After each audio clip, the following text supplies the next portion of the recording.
اور 10ویں پارے کا جو ٹاپک بنیادی موضوع ہے وہ ہے ایمان بمقابلہ منافقت۔ اس پارے میں ایمان اور منافقت دونوں کے کردار میں موازنہ کیا گیا۔ ایمان، ماشاءاللہ آپ سارے صاحب ایمان ہیں، جو فجر کی نماز باجماعت پڑھے اور ریگولر پڑھے، اس کے ایمان میں کیا شبہ ہو سکتا ہے؟ اور ویسے بھی نبی کریم صلی اللہ علیہ وسلم کی حدیث ہے، جس کو تم دیکھو گے صبح و شام مسجد میں آ رہا ہے، اس کے ایمان کی گواہی دے دو۔ ایمان آپ جانتے ہیں ماشاءاللہ۔ منافقت کی جو لغوی ڈیفینیشن ہے وہ ذرا سمجھ لیجئے۔ منافق اصل میں عربی زبان کے ایک لفظ نفق، نون فا قاف سے نکلا ہے، نفق سے ڈیرائیوڈ ہے، اور نفق عربی زبان میں سرنگ کو کہتے ہیں، ٹنل کو، سرنگ کو۔ اور آپ کو پتہ ہے کہ سرنگ کے دو رستے ہوتے ہیں، ایک خفیہ رستہ ہوتا ہے کہ اگر کوئی خطرہ محسوس ہو تو ادھر سے نکل جاتے ہیں۔ منافق کو منافق اس لیے کہتے ہیں کیونکہ اس نے دو رستے رکھے ہوتے ہیں، ایک رستہ اس طرف اہل ایمان کی طرف بھی ہوتا ہے، اور ایک رستہ جو ہے وہ کفر کی طرف بھی ہوتا ہے، اور چلو تم ادھر کو ہوا ہو جدھر کی، یہ معاملہ ہوتا ہے۔ اور معاملہ ان کا یہ ہوتا ہے، نفق کا مطلب بیسیکلی چھپانا بھی ہوتا ہے، چونکہ وہ اپنے آپ کو نیک ظاہر کر کے اپنے کفر کو چھپاتا ہے، اس لیے اس کو منافق کہتے ہیں۔ اور منافقت کی دو قسمیں ہیں، ایک ہوتا ہے اعتقادی منافق، جو عقیدے میں منافق ہے، مسلمانوں کے اندر کالی بھیڑ ہے، چھپا ہوا ہے، ظاہر اپنے آپ کو نیک کرتا ہے، مسلمان کرتا ہے، لیکن یہ ہے کہ اندر اندر اسلام کے خلاف دشمنی ہے، بیزاری ہے، رسول اللہ سے، اللہ سے، قرآن سے، اسلام سے نفرت، لیکن ظاہر نہیں کر پاتا، اس لیے کہ لوگوں کے ساتھ، نیک لوگوں کے ساتھ، مسلمانوں کے معاشرے میں رہتا ہے تو ظاہر نہیں کر پاتا۔ دوسرا ہوتا ہے عملی منافق۔ یہ عملی نفاق جو ہوتا ہے نا، یہ کسی ایمان والے سے، سچے مسلمان سے بھی کبھی چھوٹی موٹی غلطی ہو جاتی ہے، اور عملی نفاق یہ ہوتا ہے جھوٹ بول لینا، گالی دے دینا، یا یہ ہے کہ وعدہ خلافی ہو جانا، امانت میں خیانت ہو جانا، وہ جو منافق کی 4 نشانیاں رسول اللہ نے بیان فرمائی، وہ عملی منافق ہوتا ہے کہ عمل، وہ منافق ہے نہیں وہ، لیکن اس سے عمل ایسا ہو گیا کہ جو منافقانہ عمل ہے، وہ توبہ کرے اللہ معافی دیں گے، اور یہ کوئی ایسا نفاق نہیں جو اسلام سے خارج ہو گیا، ایسا نہیں ہے، یہ عملی ہے، عمل اس کا کوئی ایسا الٹا ہو گیا اس سے۔ بہرحال یہ منافقت کی دو قسمیں ہیں۔ یہاں اس پارے میں 10ویں پارے میں اللہ رب العزت نے ٹاپک یہ بیان کیا، دونوں کرداروں کو ہمارے سامنے رکھا ہے، دونوں کے جذبات ہمارے سامنے رکھے ہیں کہ ایک مومن ہے، اس کے جذبات کیا ہوتے ہیں، اس کا کردار کیا ہوتا ہے، اور ایک منافق ہے تو اس کے جذبات، اس کا کردار، اس کی سوچ کا زاویہ کیا ہوتا ہے۔ تو کئی دلائل آتے ہیں اس پارے کے اندر، جیسے کہ سورہ انفال کی آیت نمبر 49 میں اللہ رب العزت ذکر کرتے ہیں۔ آپ کو پتہ ہے کہ جب جنگ بدر ہوئی، اور جنگ بدر کن حالات میں ہوئی؟ کوئی پری پلان جنگ نہیں تھی، بس یہ ہے کہ ایک قافلے کے لیے نکلے تھے، وہاں پہ جنگ کا ماحول بن گیا اور جنگ لڑنی پڑ گئی، اور مسلمان بالکل تھوڑے 313 تعداد تھے، اور وہ 313 سارے کے سارے جوان اور ہیکل نہیں تھے، بچے، بوڑھے، کمزور، جس طرح کے بھی سارے شامل کر کے 313 بنتے ہیں، اور ایک گھوڑا تھا مشکل ان کے پاس، اور حالت کیا ہے اسلحے کی، ویپن کی، کہ اگر کسی کے پاس تیر ہے تو کمان نہیں ہے کہ جس کے اندر تیر ڈال کے جو ہے وہ پھینکا جائے، اگر کسی کے پاس جو ہے وہ تلوار ہے تو بچاؤ کے لیے وہ زرہ نہیں ہے، جس سے وہ شیلڈ سے جس سے بچتے ہیں، یعنی کہ وہ سامان نہیں ہے پورا، صرف ایک چیز تھی، اللہ پر ایمان تھا، اپنے رب پہ توکل تھا، بس، اور ان کے پاس کچھ نہیں تھا، اور سواریاں بھی نہیں تھی۔ تو اللہ رب العزت نے یہاں پہ نقشہ کھینچا. اب یہ جذبہ تھا مسلمانوں کا، مومنوں کا. اس کے برعکس منافق کیا کہتے تھے؟ اذ یقول المنافقون، جب کہا منافقوں نے، والذین فی قلوبہم مرض، اور ان لوگوں نے کہ جن کے دلوں میں روگ ہے، بیماری ہے، کفر کی، شرک کی، بدعت کی، ان لوگوں نے مسلمانوں کے، مومنوں کے اس جذبے کو دیکھ کے کہا، اور دیکھو ان کو، غر ہؤلاء دینہم، ان کے دین نے ان کو دھوکے میں ڈال دیا ہے. کہاں یہ مٹھی بھر ہیں اور کافروں سے، مشرکوں سے، جو جن کی 1000 کی تعداد ہے، ان سے مقابلہ کرنے چلے. اپنے سے 3 گنا زیادہ لوگوں سے مقابلہ کرنے چلے ہیں اور ان کے پاس اسلحے نہیں ہیں. تو اللہ رب العزت نے فرمایا ان کو ان کے دین نے دھوکے میں نہیں ڈالا، بلکہ وَمَن يَتَوَكَّلْ عَلَى اللَّهِ فَإِنَّ اللَّهَ عَزِيزٌ حَكِيمٌ، جو اللہ پہ توکل کر لیتا ہے تو اللہ تو ہے ہی غالب ہے اور حکمتوں والا ہے. یعنی ان کا کوئی، تم کہہ رہے ہو کہ انہوں نے ان کو ان کے دین نے دھوکے میں ڈالا ہوا ہے، اور یہ کس قدر جو ہے وہ چھوٹی سی تعداد کے ساتھ بغیر اسلحہ کے لڑنے جا رہے ہیں. یہ ان کو دھوکے میں ڈالا ہوا، بلکہ ان کا اللہ پہ توکل ہے، ان کا اللہ پہ اعتماد ہے. تو اب یہ پہلی جھلک آپ کے سامنے آ گئی. ایک مومن کا کردار کیا ہے اور ایک منافق کا کردار کیا ہے. منافق جو ہے وہ ظاہری ساز و سامان کو اور دنیا کو دیکھتا ہے، اور مومن جو ہے وہ اللہ رب العزت توکل کرتا ہے اور اللہ رب العزت کے لیے اپنا جینا مرنا کرتا ہے. اور جیسے وہ ایک قول جو ہے وہ حضرت علی رضی اللہ تعالیٰ عنہ کی طرف منسوب ہے، اس کی جو ہے وہ سند کے بارے میں جو ہے وہ میں کچھ کہہ نہیں سکتا، لیکن یہ ہے کہ منسوب ہے کہ جیسے وہ ایک دن کھانا کھا رہے تھے، سوکھی روٹی کھا رہے تھے، بالکل سوکھی سی روٹی، بالکل ایسے توڑنے سے سوکھی روٹی کھا رہے تھے. کسی پوچھنے والے نے پوچھا آپ تو اتنی جنگیں لڑتے ہیں اور یہ وہ اتنی طاقت، یہ سوکھی روٹی کھانے سے اتنی طاقت تو نہیں آتی. تو فرمایا گیا کہ وہ طاقت ایمانی طاقت ہوتی ہے، وہ ایمان کی طاقت ہوتی. تو ظاہر ہے کہ ایمان کی طاقت اور ہے اور دنیاوی طاقت جو ہے وہ اور ہوتی ہے. تو اس میں اللہ رب العزت نے دونوں کا موازنہ ہمارے سامنے رکھ دیا. اب اگلی بات نوٹ کیجئے گا، اس میں اگلی مثال اللہ رب العزت نے دی ہے، ما کان للمشرکین ان یعمروا مساجد اللہ شاہدین علی انفسہم بالکفر. یہاں اللہ رب العزت نے شرک کا اور ایمان کا موازنہ کیا کہ مشرکین جو ہیں، جو شرک کے اڈے چلاتے ہیں، ان کے یہ لائق ہی نہیں ہے کہ وہ اللہ کی مسجدوں کی رکھوالی کریں. جو شرک کر رہا ہے، شرک کے اڈے چلا رہا ہے، وہ کس طرح یہ لائق ہو سکتا ہے کہ اللہ کی مسجد کی رکھوالی کرے اور اللہ کی مسجد کی دیکھ بھال اس کے ہاتھ میں آئے؟ پہلے وہ اپنے ہاتھ میں توحید تو لے کے آئے، پہلے توحید کا پرچار کرے، پھر اس کے بعد جو ہے اللہ رب العزت نے فرمایا کہ جو مساجد کو آباد کرنے والے لوگ ہیں نا، ان کی نشانیاں کیا ہیں سنیے گا. انما یعمر مساجد اللہ من آمن باللہ والیوم الآخر. مساجد کو آباد کرنے والے، مساجد کے ساتھ تعلق رکھنے والے، مساجد میں آنے جانے والے، ان کی نشانیاں نمبر 1 من آمن باللہ والیوم الآخر، اللہ پر اور آخرت پر ایمان ہے. وَأَقَامَ الصَّلَاةَ، اور نماز قائم کرتے ہیں.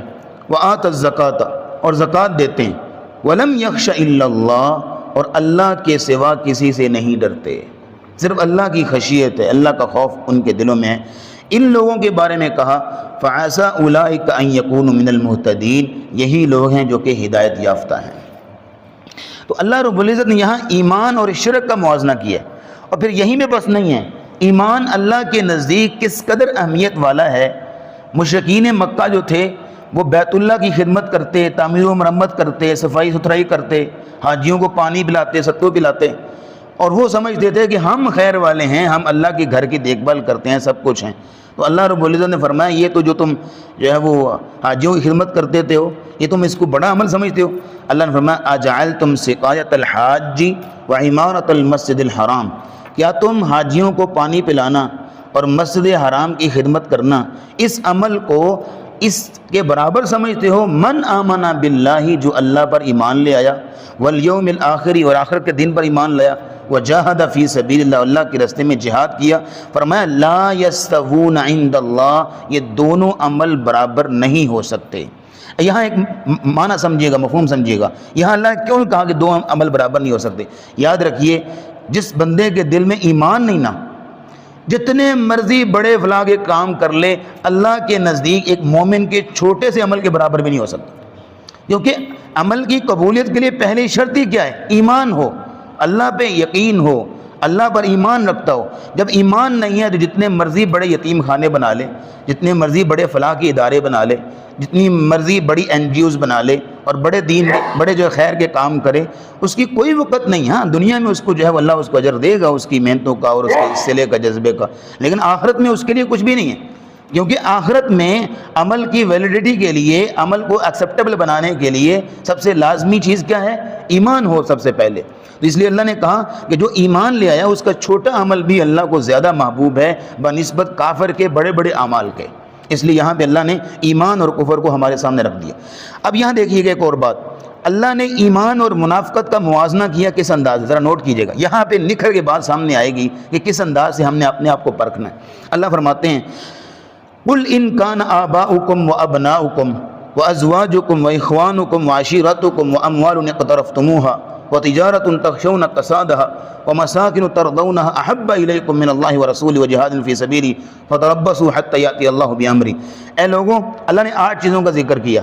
تمہارے آباء و اجداد، باپ دادا، وَأَبْنَاؤُكُمْ تمہارے بیٹے پوتے، وَإِخْوَانُكُمْ تمہارے بھائی، وَأَزْوَاجُكُمْ تمہاری بیویاں، وَعَشِيرَتُكُمْ تمہارے کنبے قبیلے، وَأَمْوَالٌ اقْتَرَفْتُمُوهَا اور تمہارے مال، وَتِجَارَةٌ تَخْشَوْنَ كَسَادَهَا تمہاری تجارتیں، وَمَسَاكِنُ تَرْضَوْنَ تمہارے محلات، کوٹھیاں، بلڈنگیں. یہ ساری چیزیں اگر أَحَبَّ إِلَيْكُم مِّنَ اللَّهِ وَرَسُولِهِ اگر تمہیں اللہ اور اس کے رسول سے زیادہ پیارے لگتے ہیں نا تو فَتَرَبَّصُوا انتظار کرو تب تک اللہ تمہارے لیے فیصلہ سنا دے. انتظار کرو. اب یہاں پہ ایمان اور منافقت سامنے آئے گی. اب دیکھیے گا، جس بندے کے نزدیک ان 8 چیزوں کی ویلیو ہے، دکان کی ویلیو ہے، کاروبار کی ویلیو ہے، تجارت کی ویلیو ہے، اپنی کوٹھی بلڈنگ کی ویلیو ہے، خاندان کی ویلیو ہے، اللہ اور اس کے رسول کے حکامات کی ویلیو نہیں ہے، تو وہ ذرا نظر ثانی کر لے کہ اس کا شمار ایمان والوں میں ہوتا ہے یا کسی اور پارٹی میں ہوتا ہے. وہ نظر ثانی کر لے نا. اس لیے کہ نبی کریم صلی اللہ علیہ وسلم نے تو کلیئر کٹ سنا دیا، اصول ضابطہ دے دیا ہمارے سامنے. فرمایا لا یؤمن احدکم تم میں سے کوئی شخص اس وقت تک حقیقی مومن نہیں بن سکتا حتی اکون احب الیہ من والدہ وولدہ والناس اجمعین جب تک کہ میں محمد صلی اللہ علیہ وسلم اس کے نزدیک اس کے ماں باپ اور تمام لوگوں سے بڑھ کے اس کو محبوب نہ ہو جاؤں. تمام لوگوں سے بڑھ کے محبوب ہونا ہے. ایکول بھی نہیں ہے کہ جتنی محبت لوگوں کی اتنی محبت رسول اللہ کی ہو، جتنی لوگوں کی بات مان لیتے ہیں اتنی رسول اللہ کی. ایکول بھی نہ ہو، بلکہ رسول اللہ کی محبت زیادہ. اگر ایکول آگے پھر بھی ایمان میں شک ہے، اگر ڈاؤن ہوگی رسول اللہ کی محبت پھر تو ایمان رہا ہی کوئی نہیں. اس لیے یہاں اللہ رب العزت نے ایمان اور منافقت کو کمپیریٹیولی ہمارے سامنے رکھ دیا. اللہ رب العزت ہمیں ایمان کی دولت نصیب فرمائے. پھر اس سے بڑھ کے اللہ رب العزت نے ایمان اور منافقت کو کیسے موازنہ کیے یہاں پہ کہ اللہ نے ایک اصول ایسا دیا ہمارے سامنے کہ اگر کوئی شخص اس اصول کے خلاف زندگی گزارے گا تو اس کا مطلب ہے وہ منافقت نہیں بلکہ منافقت سے اگلا درجہ کفر میں جا پہنچے گا. وہ ذرا سنیے گا، اللہ فرماتے ہیں سورۃ توبہ کی آیت نمبر 31 میں اتخذوا احبارهم ورهبانهم اربابا من دون اللہ. یہود و نصارہ نے اپنے علماء کو، اپنے پادریوں کو، اپنے اسکالرز کو اللہ کو چھوڑ کے معبود رب بنا لیا. اللہ کہتے ہیں اربابا من دون اللہ، اپنے علماء کو رب بنا لیا اللہ کو چھوڑ کے. والمسیح ابن مریم اور عیسیٰ ابن مریم کو بھی رب بنا لیا. یہ آیت جب عدی بن حاتم رضی اللہ تعالیٰ نے سنی اور وہ ایکس کرسچن تھے، انہوں نے جب سنی رسول اللہ سے یہ آیت سنی تو کہا یا رسول اللہ میں تو عیسائی رہ چکا ہوں، قرآن کہہ رہا ہے کہ یہودی اور عیسائی جو ہیں وہ اپنے علماء کو رب کہتے ہیں، ہم تو رب نہیں کہتے تھے. علماء کو، اسکالرز کو، پادریوں کو رب تو نہیں کہتے تھے ہم، اور قرآن کہہ رہا ہے رب کہتے تھے. تو نبی کریم صلی اللہ علیہ وسلم نے فرمایا ایک بات مجھے بتاؤ، جب اللہ کا حکم ایک چیز کے بارے میں ہے کہ یہ چیز حلال ہے، تمہارا کوئی پادری اس کو حرام کہہ دیتا تھا، تم اللہ کی مانتے تھے یا اپنے علماء کی مانتے تھے؟ کہا یا رسول اللہ مانتے تو عالموں کی تھے، پادریوں کی مانتے تھے. کہا یہی تو ان کو رب بنانا ہے کہ اللہ کے حکم کے مقابلے میں ان کے حکم کو تسلیم کر رہے ہو تم، یہ رب نہیں بنانا تو اور کیا ہے. اب یہاں پہ بات سمجھ میں آگی نکھر کے کہ ایمان اور منافقت کیا ہوتی ہے کہ اللہ کا حکم سامنے آ جائے تو جو مرضی دنیا ادھر کی ادھر ہو جائے، بندہ اپنے رب کے حکم کے اوپر قائم رہے، یہ ہے سچا ایمان. لیکن اگر ذرا سی ہوا ادھر کی چلی تو ادھر چل پڑے، ہوا ادھر کی تو ادھر کی چل پڑے، اور سہارا لیا کیا کریں جی، بچے ہیں نہیں مانتے، کیا کریں جی برادری ہے ناک بھی تو رکھنا ہوتا ہے، کیا کریں جی رشتہ داری بھی تو رکھنی ہوتی ہے، کیا کریں جی یہ بھی، اب کیا کریں کرتے کرتے اللہ کے کئی احکامات کو چھوڑ دیتے. یہ کون سا ایمان ہے؟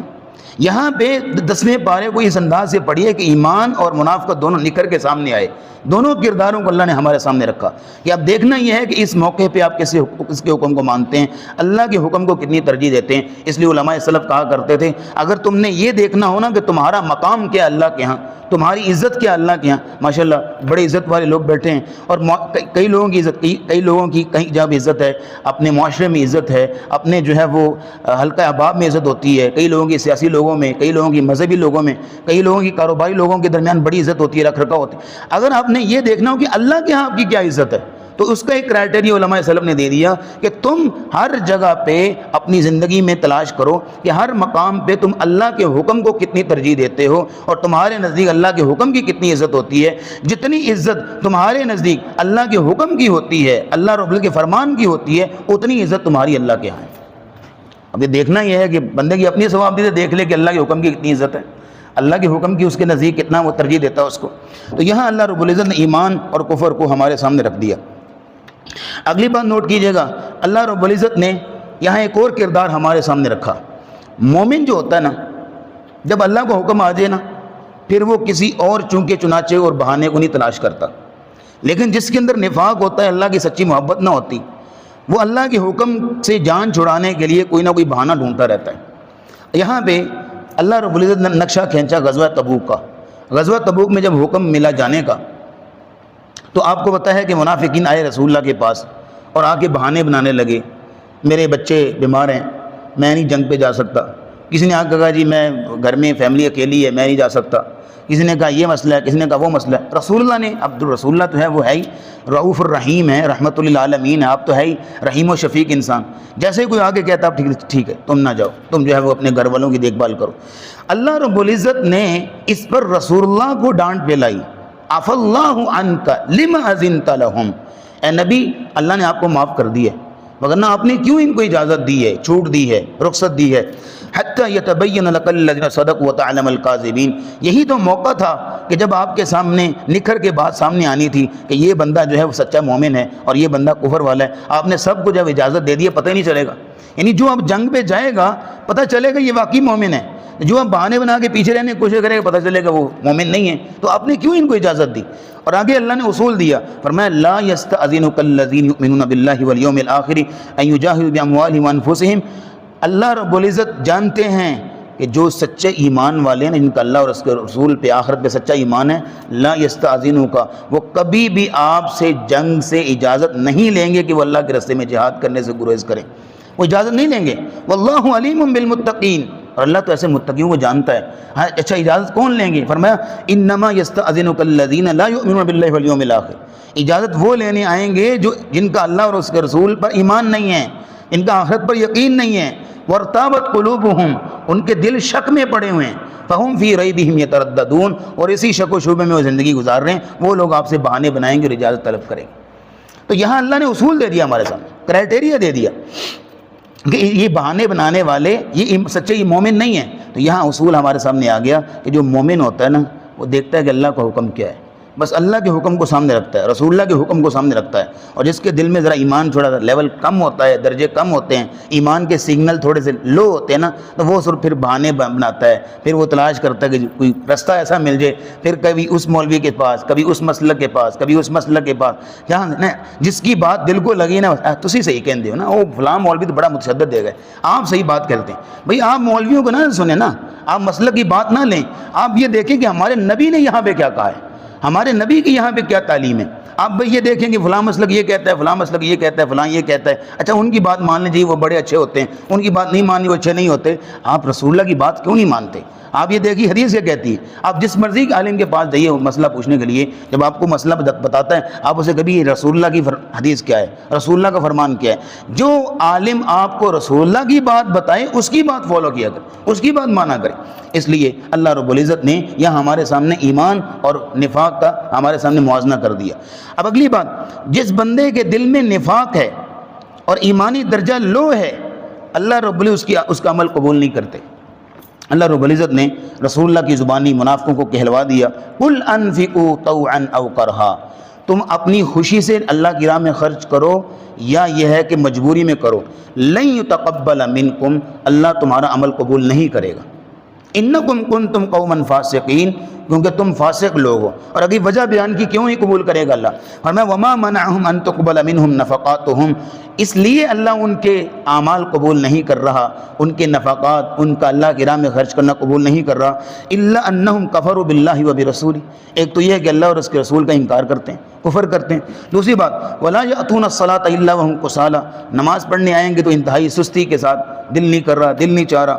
ولا ينفقون الا وهم کارہون، اور جب بھی اللہ کی راہ میں خرچ کریں گے تو انتہائی کراہت کے ساتھ، انتہائی ناپسندیدگی کے ساتھ، انتہائی دیکھیں ایک مومن ہوتا ہے نا، اس کے تو چاؤ ہی الگ ہوتے ہیں، وہ جو اللہ کی راہ میں ایک روپیہ بھی دے نا، اس کی خوشی الگ ہوتی ہے، اس کی راحت ہی الگ ہوتی ہے، اس کا جو ہے دل کا اطمینان ہی الگ ہوتا ہے، اور نماز پڑھنے کے لیے تو وہ خوشی خوشی آ رہا ہوتا ہے، اپنے رب سے ملاقات کرنی ہے۔ لیکن جس کے دل میں ایمان ہی نہ ہوتا، اور اگر کہیں بے مجبوری بعمر مجبوری کوئی مہمان آئے ہوں ان کے ساتھ نماز پڑھنی بھی پڑ جائے نا، تو اس سے پوچھا کرو کہ کیسے کتنا پہاڑ ہے اس کے اوپر، کیسے نماز پڑھنی پڑ رہی ہے۔ جیسے قرآن میں اللہ کہتے ہیں وَإِنَّهَا لَكَبِيرَةٌ إِلَّا عَلَى الْخَاشِعِينَ، یہ نماز بہت بھاری ہے۔ اور جیسے نبی اسلام نے فرمایا کہ دو نمازیں منافقوں میں بڑی بھاری ہوتی، ایک فجر کی نماز اور ایک عشاء کی نماز، یہ دو نمازیں منافق انسان پہ بڑی بھاری ہوتی، بوجھ ہوتی ہے اس پر۔ اللہ رب العزت ہمیں حقیقی ایمان نصیب فرمائے۔ اب آگے سنیے گا، بات ختم کرتے ہیں۔ اللہ رب العزت نے ایمان اور منافقت کی کردار ہمارے سامنے رکھا، فرمایا المنافقون والمنافقات، منافق مرد اور عورتیں ان کا کام کیا ہوتا ہے، یأمرون بالمنکر وینہون عن المعروف، وہ برائی کا حکم دیں گے اور نیکی سے روکیں گے، برائیاں پھیلائیں گے جتنی پھیلیں، لوگوں کو برائی کی طرف لے کے آئیں گے اور نیکی سے منع کریں گے۔ جیسے آج بھی معاملہ ہمارے ہاں چل پڑا ہے، اب کیا کہا جائے اس میں، پہلے ایک اختلاف تھا ہمارے ہاں تراویح 8 ہونی ہے 20 ہونی ہے، اب یہ ہے کہ تراویح ہونی ہے نہیں ہونی، اب یہ ایک نیا اختلاف چل پڑا ہے۔ ابھی کم از کم لوگوں کو کچھ نہ کچھ کرنے تو دو یار، پہلے عوام باغی ہو گئی، کچھ پڑھتی نہیں ہے، کچھ کرتی نہیں ہے، اب اگر کوئی جو دو چار نفل امام کے پیچھے کو دو چار آیتیں قرآن کی سنی لیتے ہیں، اب اس میں بھی کئی لوگوں کو شعبے میں ڈال دیے، اب کئی لوگ بیچارے پوچھنے آ گئے اور بھاگ رہے ہیں۔ یہ ایسا نہیں کرنا چاہیے میرے خیال سے، کم از کم لوگوں کو کچھ نہ کچھ پڑھنے تو دو۔ اگر وہ جو چار عمل کر رہے ہیں، اب ایک عمل آتا ہے، اب علماء کی تحقیق ہے، ہم کچھ کہہ نہیں سکتے، ہم تو طالب علم ہیں۔ اب وہ جمعے کے دن آپ سورہ کہف پڑھتے ہوتے تھے نا، اس میں مسئلہ آ گیا، بعض کہتے ہیں پڑھنی ہے، بعض کہتے نہیں پڑھنی۔ اب آپ نے ہمارے سامنے بیٹھے ہوئے ہیں آپ کئی بزرگ لوگ جنہوں نے عمریں گزاری ہیں نماز تسبیح پڑھ کے، اب آگے سنا ہے کہ وہ جو ہے نماز تسبیح جو ہے اس میں بھی شک آ گیا، تو یہ کہ کچھ لوگوں کو عمل کرنے دیں۔ ہاں جو حدیث تحقیق میں آتی ہے، اصول محدثین میں پورا اترتی ہے، ٹھیک ہے، اس پہ عمل کرنا ہے۔ ہاں جس حدیث میں تھوڑا سا کلام آ گیا اس میں عمل ہم نے نہیں کرنا، کیونکہ جو حدیث رسول اللہ سے ثابت نہیں اس میں عمل نہیں کریں گے۔ لیکن یہ ہے کہ لوگوں کو عمل کرنے دیجئے، لوگوں کو عمل کی طرف راغب کیجئے، لوگوں کو متنفر نہ کیجئے۔ اس لیے المنافقون والمنافقات بعضهم من بعض یأمرون بالمنکر وینہون عن المعروف، منافق جو ہوتے ہیں لوگوں کو برائیاں پھیلائیں گے، برائیوں کی طرف لے کے آئیں گے اور نیکیوں سے روکیں گے، نیکیوں سے منع کریں گے۔ وَيَقْبِضُونَ أَيْدِيَهُمْ نَسُوا اللَّهَ فَنَسِيَهُمْ، انہوں نے اللہ کو بلا دیا، اللہ نے پھر ان کو بلا دیا۔ لیکن اس کے برعکس جو مومنین ہیں ان کا معاملہ کیا ہے، يَأْمُرُونَ بِالْمَعْرُوفِ وَيَنْهَوْنَ عَنِ الْمُنْكَرِ، مومنین جو ہے نیکی کا حکم دیتے ہیں اور برائی سے روکتے ہیں۔ وَيُقِيمُونَ الصَّلَاةَ، نماز قائم کرتے ہیں، وَيُؤْتُونَ الزَّكَاةَ، زکوٰۃ دیتے ہیں، وَيُطِيعُونَ اللَّهَ وَرَسُولَهُ، اللہ اور اس کے رسول کی اطاعت کرتے ہیں۔ ان مومنوں کے بارے میں کہا اولئک سیرحمہم اللہ، ان پر اللہ رب العزت اپنی خاص رحمت نازل فرمائے گا۔ اور منافقین کا اصول دے دیا ہمارے سامنے جناب کہ اللہ رب العزت کسی صورت بھی ان کو معاف نہیں کرے گا۔ استغفر لہم او لا تستغفر لہم، اے نبی آپ ان کے لیے بخشش کی دعا کریں یا نہ کریں، ان تستغفر لهم 70 مرہ، آپ چاہیں ان کے لیے 70 مرتبہ بھی استغفار کریں گے، اللہ ان کی استغفار قبول نہیں کرے گا، ان کی بخشش نہیں کرے گا۔ اس کی وجہ ہے مومنین پہ طنز کرتے تھے۔ رسول اللہ جب غزوہ کے لیے، جنگ کے لیے صدقات وغیرہ اکٹھا کرتے تو بعض صحابہ کمزور ہوتے تھے، غریب ہوتے تھے، ان کے پاس کچھ نہیں ہوتا تھا، تو ان کا جذبہ دیکھیے، سارا دن کمائی کرتے، مزدوری کرتے، رات جو بھی مزدوری میں جو ملتی، تھوڑی سی دانے ملتے، کچھ بھی ملتا، وہ آ کے اگلے دن رسول اللہ صلی اللہ علیہ وسلم کی خدمت میں بطور صدقہ پیش کرتے۔ تو اب یہاں معاملہ کہ الذین یلمزون المتطوعین من المؤمنین فی الصدقات، یہ منافق بیٹھ کے ان پہ ہنستے اور کہتے دیکھو ذرا اتنی سی جوک کیا کرنی ہے انہوں نے، اتنی سی جوک کے ساتھ انہوں نے جو ہے وہ کیسر و کسریٰ کو فتح کرنا ہے، اور اتنی سی جوک کے ساتھ یہ کیسر و کسریٰ کو فتح کرنے چلیں، اس طرح مذاق اڑاتے۔ لیکن یہاں جذبہ دیکھیے، مومن کا جذبہ کیا تھا اور منافق کے احساسات کیا تھے۔ مومن یہ تھا کہ کچھ نہ کچھ ہو میں اپنے رب کی راہ میں خرچ کروں، چاہے سارا دن مجھے کمائی کرنا پڑے، مزدوری کرنا پڑے، اور جو ملتا وہ اللہ کے نبی کی خدمت میں آ کے پیش کر دیتے، اور منافق اس پہ ہنستے تھے۔ تو یہاں پہ دونوں کا جو ہے اللہ رب العزت نے ہمارے سامنے موازنہ کر دیا۔ اور یہی یاد رکھیے گا، انسان کو جتنا باقی چیزوں کا زندگی میں ڈر ہوتا ہے نا، اتنا سب سے زیادہ ڈر نفاق کا بھی ہونا چاہیے کہ کہیں میرے اندر نفاق نہ آ جائے۔ عمر رضی اللہ تعالیٰ جیسے عمر رضی اللہ تعالیٰ جن کو رسول اللہ نے مانگ کے دعا کر کے لیا تھا، وہ بھی اکثر ڈرا کرتے تھے۔ اور آپ کو بتایا کہ نبی کریم صلی اللہ علیہ وسلم نے حذیفہ بن یمان کو منافقوں کے نام بتائے ہوئے تھے۔ حذیفہ بن یمان رضی اللہ تعالیٰ رسول اللہ کے رازدان تھے، تو نبی کریم صلی اللہ علیہ وسلم نے ان کو منافقوں کے نام بتائے ہوئے تھے کہ یہ بندہ منافق ہے۔ تو عمر رضی اللہ تعالیٰ عنہ حذیفہ بن یمان سے اکثر پوچھا کرتے تھے، حذیفہ بتاؤ کہیں رسول اللہ نے میرا نام تو نہیں بتایا، حذیفہ بتاؤ کہیں میرا نام تو نہیں بتایا، یعنی ڈر رہے ہوتے اور بار بار پوچھ رہے ہوتے، یعنی عمر رضی اللہ تعالیٰ جیسی شخصیت بھی۔ تو ہم تو کہاں کھڑے، ہمیں بھی یہ پرکھنا چاہیے، دیکھنا چاہیے کہ ہمارا ایمانی لیول کتنا ہے، اور اللہ نہ کرے کہیں نفاق نہ ہمارے اندر آ جائے۔ اللہ رب العزت ہمیں ایمان کی دولت نصیب فرمائے اور سچا اور حقیقی ایمان ہمیں نصیب کرے۔ وآخر دعوانا الحمدللہ رب العالمین۔